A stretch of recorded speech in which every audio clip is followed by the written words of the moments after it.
So, cultural lags. So, yung cultural lags is parang yung culture ng isang lugar ay nahihirapang makasabay sa technological innovations. So, habang kagaya ngayon, di ba?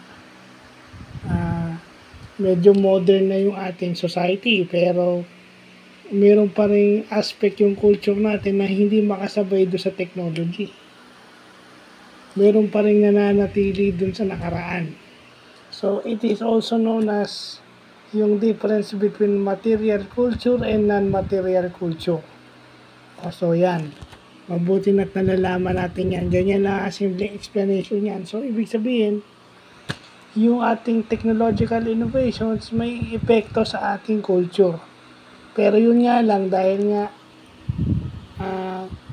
hindi makasabay, so nagkakaroon tayo ng cultural lags.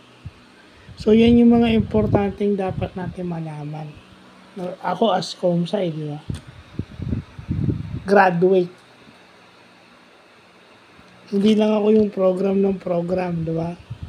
Kasi culture affects certain industries and certain companies. So, yun lang po.